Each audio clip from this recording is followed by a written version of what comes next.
Hoy veremos las aplicaciones y los distintos usos de los instrumentos de laboratorio, su capacidad y apreciación.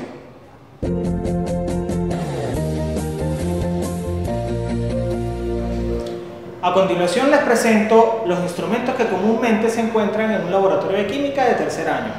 Comenzamos con la balanza. La balanza es un instrumento que se utiliza para medir la masa. Está compuesto por un platillo donde se coloca la muestra que se debe medir y por un brazo que contiene unas pesas que se utilizan para medir la masa. Continuamos con la piseta. Este es un instrumento que se utiliza para almacenar agua destilada, la cual posteriormente es utilizada para lavar los instrumentos o para preparar soluciones a determinadas concentraciones.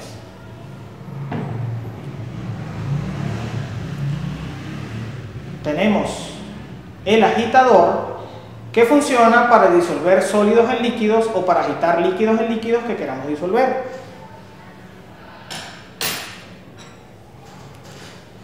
La pipeta, que se utiliza para medir pequeños volúmenes de líquidos.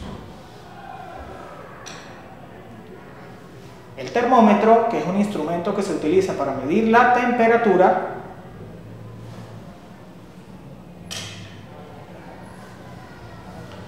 Vaso de precipitado.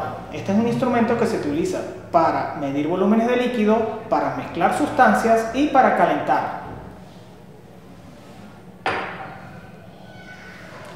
Embudo. Es un instrumento que se utiliza para trasvasar líquidos de un recipiente a otro o para filtrar. Para filtrar necesitamos un papel de filtro acoplado al embudo.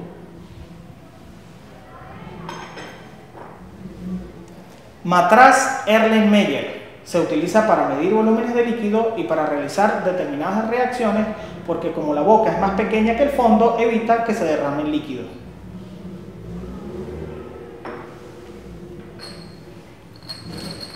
Gradilla con tubos de ensayo. El tubo de ensayo funciona para realizar determinadas experiencias o reacciones y la gradilla funciona para almacenar o colocar los tubos de ensayo.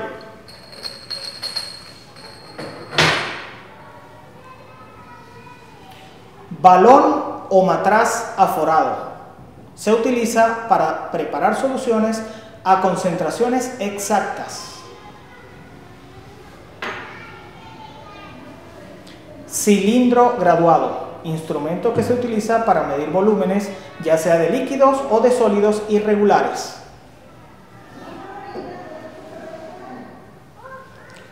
Vidrio de reloj.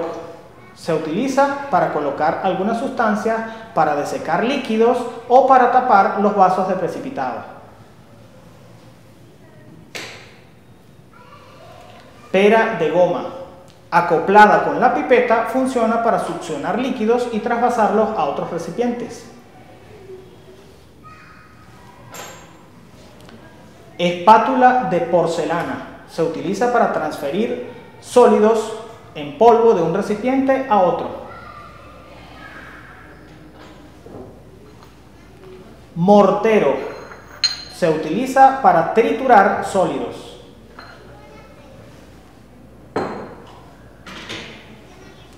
Pinza metálica. Se utiliza para sujetar crisoles cuando están calientes.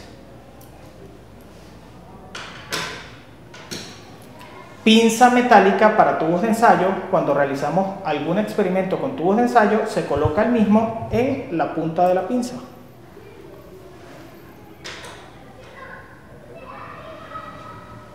Cápsula de porcelana. Aquí se realizan algunos experimentos donde amerita calentamiento a altas temperaturas. La porcelana es un material que soporta elevadas temperaturas y por eso se utiliza.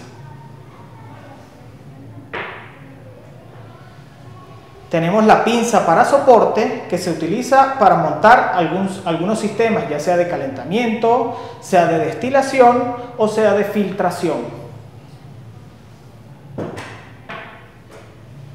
Tenemos la pinza de madera, cuya función es sujetar tubos de ensayo calientes o realizar algunos experimentos con tubos de ensayo.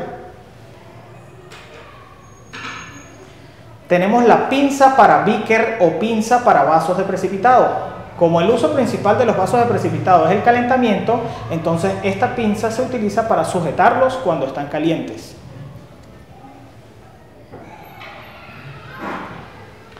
Aro metálico. Acoplado con el soporte universal que veremos más adelante, se utiliza para montar sistemas de calentamiento, de destilación o de filtración. Mechero, para calentar sustancias.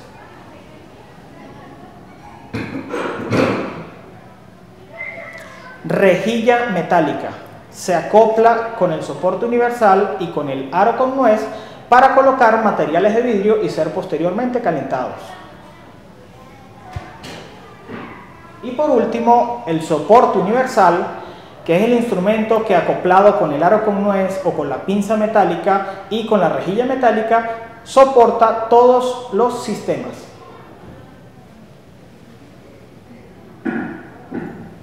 Les he presentado todos los instrumentos que se utilizan en los laboratorios de química de tercer año.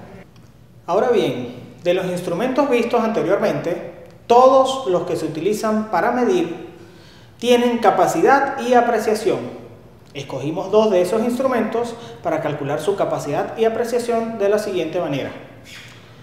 Cuando definimos capacidad, esta indica la máxima medida que se puede realizar con un instrumento de laboratorio, mientras que la apreciación es la mínima medida que se puede realizar.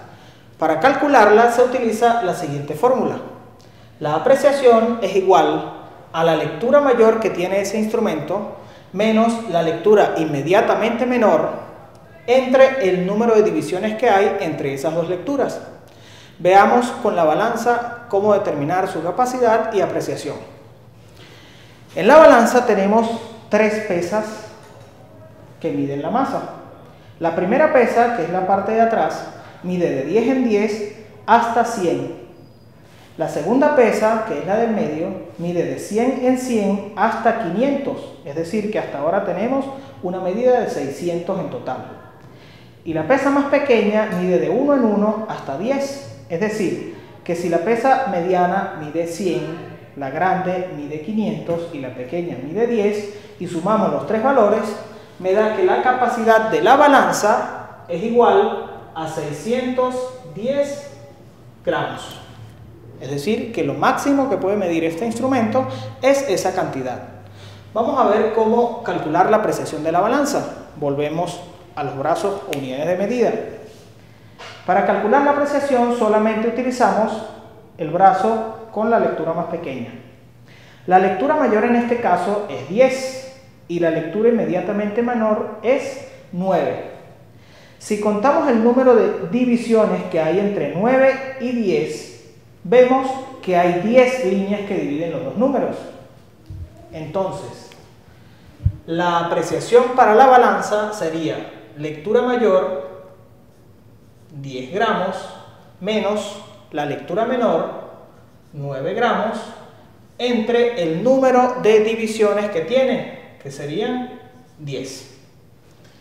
Acá tenemos 10 menos 9, 1 gramo. Entre 10, lo que quiere decir que la apreciación de este instrumento es 0,1 gramo. ¿Qué quiere decir esto? Que lo mínimo que se puede medir con la balanza es 0,1 gramo, lo máximo que se puede medir es 610 gramos y podemos realizar medidas con múltiplos de 0,1. Veamos ahora el termómetro. Si observamos las medidas que tiene, la capacidad de él, aquí tenemos la lectura de 100 y aquí tenemos una lectura de 50. Si sumamos 100 con 50, la capacidad que tiene este termómetro es 150 grados centígrados. Vamos a ver cuál será su apreciación. La lectura mayor que tenemos es 150, la lectura inmediatamente menor 140. Si contamos el número de divisiones que hay entre el 140 y el 150, son 10. Entonces veamos cómo determinar su apreciación.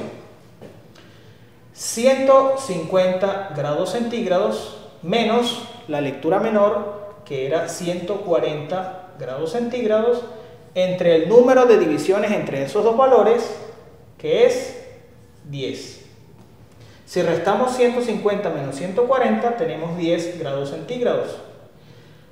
Si lo dividimos entre 10, entonces la apreciación es de 1 grado centígrado. Lo que quiere decir que con este termómetro podemos medir máximo hasta 150 grados y mínimo 1 grado centígrado.